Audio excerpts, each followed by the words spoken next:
Hello, everybody. Welcome along. My name is Benjamin Bloom. This is the Benjamin Bloom Football Channel. Please leave your bias at the door and join us for another Championship transfer update.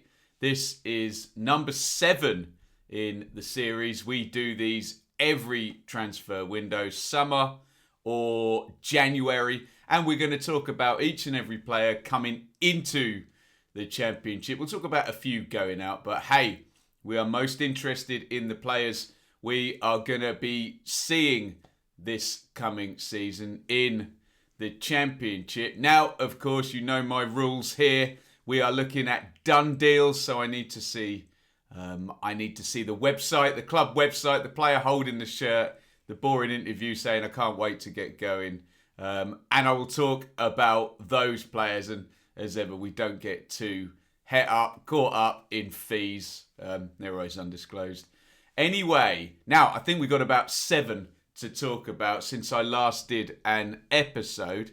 So let's not stand on ceremony and start with Jimmy Dunn, who has joined QPR. Well, I'll read the top line. Joined QPR from Burnley for an undisclosed fee. Quite like QPR's recruitment so far. In fact, the last couple of transfer windows, it's been decent. So Dunn joins, obviously, Andre Dezelle, and Sam McCallum has come in on loan as well. And there was a good splash of effective recruitment last season as well. So Dunn, you can see they're 23 years old, Man United Academy. He's been at Burnley since then. Lots of loans, Stanley, Hearts, Sunderland, Fleetwood. And the QPR centre-back roster is strong now, isn't it? Last season, they switched to the back three, which was the successful time of the season. And it was Larbey. I think Larbey played every minute, didn't he? Dickey, who was standout. De Vries as well came in and improved them. Obviously, I didn't mention in the recruitment, they've picked up De Vries now full-time, haven't they? They've also got Mattheson, and now they've got Jimmy Dunn. I mean, some would argue that you do need 6 centre-backs if you're going to play a back three all season, i.e. Cover for each position. More often than not, though, that cover can come from a full-back, someone who can do both, or, I don't know, a Jeff Cameron type who can step back out of central midfield. So maybe you don't need 6 in an ideal world. If you could pay whatever salaries you want, you probably would have 2 starting players for every position, wouldn't you? But this looks like an interesting one. Obviously, one of these players who find a level, find a home. Manchester United, Burnley, very hard to get in Manchester United, and even Burnley, particularly in the centre-back position. Quite a long queue there. They seem to stockpile decent young centre-backs, often brought in from the Championship, don't they, Burnley? So another one in at QPR, and I just think sort of using last year's examples of Dickey, I think Willock's going to turn out to be a good one as well, and the loanees, Johansson and De Vries and Austin. They've got quite a few ticks in the box over quite a few transfers now, QPR. So good age, seemingly good calibre. In comes Jimmy Dunn to QPR, linked as well with a few Championship clubs other than Rangers. Let me know what you think of that one down there in the comments. On we go next to a player we are familiar with, which is Ryan Giles. Why are we familiar with him? Because he was in the Championship all last season. So Giles joins Cardiff on loan from Wolves. Only 21. Well put, the Cardiff admin team there. A left-sided player. Can play all the way up the left-hand side, can't he? 44 appearances in all competitions last season. So it was Coventry on loan first, where a player we mentioned in dispatches there for QPR, Sam McCallum, was ahead of him. They had good wing-backs last season, didn't they? Coventry, and good options. So he's there for the first half of the season. Then the loan stops, and in January, he switches over to Rotherham, I remember him having a bit of impact and coming off, I think it's at Middlesbrough, coming off the bench and getting a goal there, but never really locked down in either of those teams a position. Or rather, the regular every week starting position. Both of those teams kind of wing-back teams as well. And looking at the last sort of 15, 20 games of McCarthy at Cardiff, you'd expect 3 at the back and wing-backs. Obviously, the big difference here is the injury to Bennett at Cardiff. And I know it was a long-term one, so I'm assuming that's going into this season. And I think Mick tried all sorts of things at wing-back. I remember him, what was the youngster called? Sang had a go, didn't he? NG came back in on the other side. Who was it they played? I'm sure they played a central midfielder at wing-back in a game I did. So basically, McCarthy's been struggling for cover in the face of an injury crisis at Cardiff at wing-back. So perhaps he gets the shirt to begin with. You'd think long-term it belongs to Bennett, but certainly a useful player, and he keeps getting Championship loan deals, doesn't he? So you think he's going to land somewhere, Ryan Giles, even if it's not actually in that Wolves team. Let me know where you think he fits in and what his ceiling is there. And I could say a lot of things about this next guy, familiar to us, loans, left-sided, left-footed defender. Well, centre-half, let's be very plain about this. In comes Matt Clark to West Brom. It's only 24, so Matt Clark seems to have been around for a long time. And I can put my Ipswich hat on because he was at Ipswich, and the deal to bring Adam Webster to Ipswich took Matt Clark to Pompey, but then he ends up at Brighton. And then we get the 2 loan spells across at Derby County the last 2 seasons. Basically, well, he missed out on the fun. He arrived after Lampard had gone, and it's been a hard old slog for Derby since then, hasn't it? Koku and all the stuff going on there, and then Rooney and avoiding relegation. He's a good player, Clark. There's always a premium on a left-footed English centre-half, isn't there? And he's decent on the ball, he's big, strong, powerful, young, English, all of those things. And look, it's West Brom, 77 Championship appearances.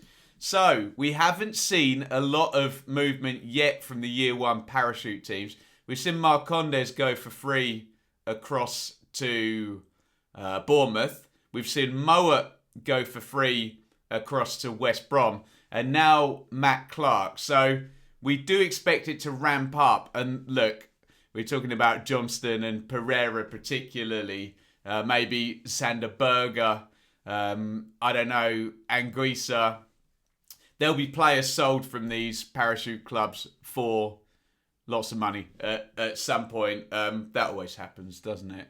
So Clark, in terms of West Brom, we've never seen Ishmael manage a league game for West Brom, but we know complete staunch 3 centre-backs guy. So your immediate guess would be that Clark will play on the left-hand side of a back 3. You never know, with him being a bit of a ball player, whether you use him as the middle guy who can be the spare guy. Although, we know that those Barnsley centre-halves, there wasn't much sense of them sitting at the back playing the ball about. They were all pushing forward and up to halfway line and trying to squeeze and press, weren't they? So, I think with a Barnsley centre-back, or an Ishmael centre-back now, the way we judge them for West Brom, it's all about seeing what's in front of you, playing on the front foot, and not getting caught up the pitch because they play in a very brave position. So who else is there? Ajayi, Bartley as well. You would think he's going to go to a 3. There'll probably be another centre-half come in as well. Same thing we mentioned with QPR. You need a few. But I think we're in no-brainer territory with this one. I'll repeat the things I said earlier. 24 English, left-footed, loads of Championship experience. Brighton have just cashed in, or we think yesterday, today. It's happening. Ben White, an absolute ton of money on a centre-half. They do well for centre-halves, don't they? Brighton with Webster and Dunk and White and all of those lots. So well-schooled and, will just slot right in there and know exactly what he's doing. But like all of those West Brom players, he's got to get his head around that Ismail strategy, which in theory, and football's not played in theory, it's played on grass. If that worked for Barnsley, should well work for West Brom. Never that simple though, isn't it? Let me know what you think in the comments. And this is Ethan Auzathoth, who comes in from Club Brugge, 3-year deal. He's been in Belgium for the past 4 years. Another American player, US national goalkeeper. This is a market we've seen started exploited in the Championship. And obviously Daryl DK was a standout. I don't pretend to understand all the Brexit rules and all of that stuff. It's a very interesting one because Brice Samba came in for a decent amount of money to Forest, didn't he, under Sabri Lamouchi. Has played the last 2 seasons. In his first season, there was a sense, solid Championship goalkeeper. But do we now get the idea that Houghton has brought somebody in perhaps to challenge Samba? I don't know. We will find out where the shirt goes. It has been Samba's for the longest time, but he seems reasonably high calibre and presumably ready to go if Houghton did want to use him. So might be an interesting one there at Forest in terms of whether they're planning on cashing in on Samba or whether there's going to be a switch or a battle for that goalkeeping jersey there. We're expecting this now to start to look like a Chris Houghton team. Obviously, it wasn't the easiest thing in the world coming in with all of those defeats at the start of last season, mid-season, COVID, schedule, and the normal thing at Forest, which we've been saying literally for 7 or 8 years of there's this guy's squad added to this guy's squad with still a bit of this guy's squad there. And no one ever manages to truly sort it out. And that was most prevalent last season where Forest, having finished just outside the playoffs, literally bought in about 10 players or something, didn't they? So still some sorting out to do there. But let me know who you think has the Forest keeper shirt going forward. And it's a happy return at Coventry because from the Coventry fans that I engaged with on Twitter were very pleased to see the return of Bright Eno Bakare, midfielder Bright Eno Bakare, 23 years old, and it is a return because you can see there he was there on loan in the 18-19 season. 18 games, 6 goals, 3 assists. Young player of the year as well. So it's a return. He hasn't quite stepped on the way maybe Coventry fans thought he would. Another one, a Wolves loanee. We're talking about Ryan Giles earlier. So a well-trodden path. Went off to AEK. Went off to East Bengal as well, which sounds fun, doesn't it? So it's a returning player, and they just seem to be adding a lot of attacking quality now, don't they? We've had Waghorn with his Championship experience, Gyökeres, who they'd had on loan last season as well. They've already got Walker and Godden and O'Hare from that midfield, Hamer as well, and Eno Bakare is going to go in there. So plenty in at Coventry, and look, Coventry fans will know better than I because they've had him there before. Sometimes, we said this about managers, sometimes the fit at a certain club is just a good one. And maybe after bouncing about a bit in Greece and India and not settling, maybe Coventry is the place where essentially he's played the best football, certainly high level of his career. So let me know, Coventry fans, you're pleased to see him back. That seemed to be the case. That's Bright Eno Bakare back in Coventry. And such a clear theme in the transfers this update. All of these players seem to have been on loan into the Championship before, and managers and owners and recruitment teams really valuing this loan system and taking players that have the experience. Here's another one. Admiral Musquet has joined Luton. That's a permanent on and undisclosed 8th signing for Luton. They have really gone for it. And look down at the bottom of that piece from the Luton website. Attacking options now: Onyedinma, Mendes Gomez, Cameron Jerome, Musquet added in there as well. And that doesn't mention Adebayo and people like Cornick, who are already there. I know the likes of Collins, and I think Hilton did go out in the end, didn't he? So there's been a very much passing of the torch, we've said, at Luton, from the brilliant teams that got them through League One and won League One, excuse me, in fact, to the stabilising Championship teams, to Nathan Jones leaving and coming back. Now this looks like the Luton Championship squad going forward. And yeah, again, they go in for youngsters, hungry players, not yet proven, but with something to prove.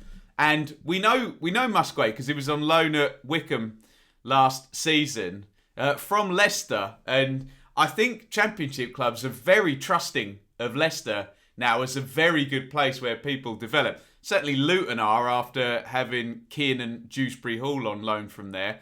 Josh Knight, of course, went from Leicester to Wycombe as well on loan and has been picked up permanently by Peterborough now. So Musquet, sort of big, powerful, direct forward in a big, powerful, direct front too with Ikpeazu. And by the end of the season, remember Wycombe's basic trajectory last year was they were absolutely terrible and lost the first 7 games. But they grew into the season, and there was a sense towards the end when they could get Ikpeazu and Musquet on together. I remember a game away at Swansea, which they really should have won. I think they ended up drawing late on. Remember Musquet and Ikpeazu playing well together, and you're sort of thinking, okay, look, Leicester are now going off into elite world. And I wrote about this in my Tribal Football column, in fact. Musquet, would we see him again next season? Honestly, I suspected we'd see him on another loan, but Luton have gone all in on Musquet and bought him in full-time, undisclosed fee. So really ambitious recruitment push from Luton. They've gone in numbers for hungry players. Happy to have, we've spoken actually about proven Championship players. Happy to have unproven Championship players.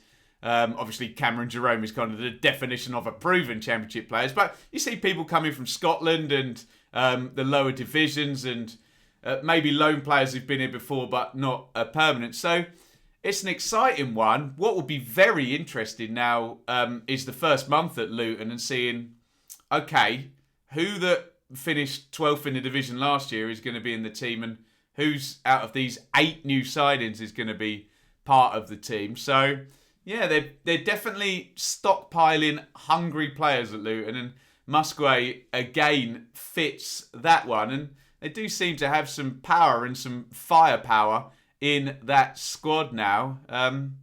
In terms of goal scorers, can they get someone to fill the position as and I hate the idea that you always have to have the same player in the club, and they never replaced Vieira. You know, Arsenal fans talking about that for the next 15 years or whatever.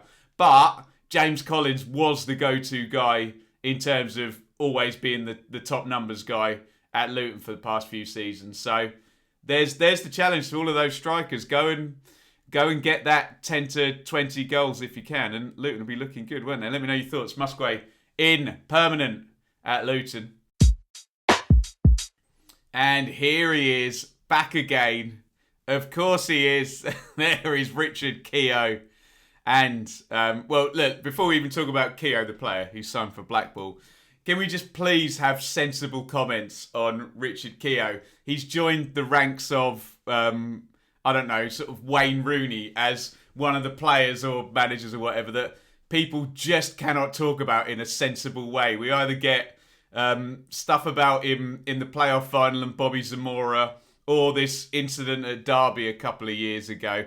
People tend to get very emotional about Richard Keogh. So let's try and park the outrage or Keogh derangement syndrome, and let's just try and focus on the player and not drill his entire massively long championship career down to one or two incidents. One of them, yes, unsavoury, and that incident really kind of shaped where we're going now, because obviously he got a very bad injury as a passenger in the back of that car that was, how am I supposed to say it, involved in a collision. There we go. Allegedly, blah, blah, blah. And horrible injury. And it was just a case of, he went to Milton Keynes to, could he play again? And yes, he could. And of course, as soon as he could play, championship clubs are very clearly, right, this guy's played 400 championship games. We'll take him and we'll pop him in our squad. Huddersfield did that last season and he played plenty of games, and now Blackpool are doing it. So, look, aside from all of the Keogh derangement, outrage, nonsense that we hear, actually talking about the player, it's a very sensible side, and it's a one-year deal, 34 years old, and look at that, 600 career appearances, 400 championship games. So, regardless of all the stuff that people tend to cry about when it comes to Richard Keogh, if you are a new team to the Championship, i.e. Blackpool, and you have just been promoted, and you want to just drop somebody into the squad that literally, other than probably Luke Chambers, who's gone off to Colchester, no one has played more Championship games than this guy, and you want that bit of knowledge and experience. 1 year contract, I assume the salary is viable for Blackpool. It's a no-brainer. So, as usual with Keogh and they're both related to Derby, Rudy as well, where we just can't seem to have a sensible conversation about them without people commenting ludicrous stuff. With Keogh, I am interested to hear your comments about the player. Let's try and keep them sensible, please, because I have to say my experience of talking about this player is they are not. But on the basis of the comments I've just made, it's fairly sensible if they want to just drop him in there for a year to aid their transition, add a bit of experience up and down, help the young centre-backs. But please comment. Let's see if you can get past a certain car accident. But there we go. That's that for this transfer update. 7 players to talk about. Get your comments on. Dunn into QPR, Giles into Cardiff, Clark, West Brom, Horvath, Forest, Eno Bakare, Coventry, Musgrave, Luton, and Keogh into Blackpool. Thank you this week. I've had a little bit of a break. You probably noticed on the manager reviews I did, I just recorded for an hour and we put it out in 4 parts. So that meant this is the first thing I've recorded in a few days, which is a nice enough break. And we'll start to move forward looking at next season. Where are we? 1, 2, 3 weeks away from kickoff, even less because I'm recording here on a Sunday and that first game will be on a Friday night. So we're going to start to amp things up, ready for that coverage. Please do get involved, hit subscribe, have your say on any of these signings in the comments. And I'm going to try and be all ready to go for the start of the season. But as most of you watching know, I am expecting child. So we'll see which one arrives first, and there may be a bit of a lag to the start of the coverage, but obviously more important things will be happening. We'll try and do as much as we can over here on YouTube, and I have certain obligations writing-wise as well. So look, do get involved. It's going to be a great season here on the channel. Hit subscribe, ring the bell for notifications, and all of the social media stuff and Patreon and all of that good stuff will be advertised in just a second's time when I say over and out. But first of all, I've had my say, now you have yours. Get your comments on all of those new signings in the comments down there. That was transfer update number 7, and it is a big thank you for watching, and over and out. Thank you so much for watching. If you enjoyed this video, please hit the like button to see more videos from this channel. Hit the subscribe button and to be notified every time we upload. Ring the bell for those notifications to come through on your device. If you really want to support the channel and me as a content creator, I will be eternally grateful if you head over to the merch store and grab something, or support over on Patreon, patreon.com/Benjamin Bloom. Thank you for your time. Go and watch another video.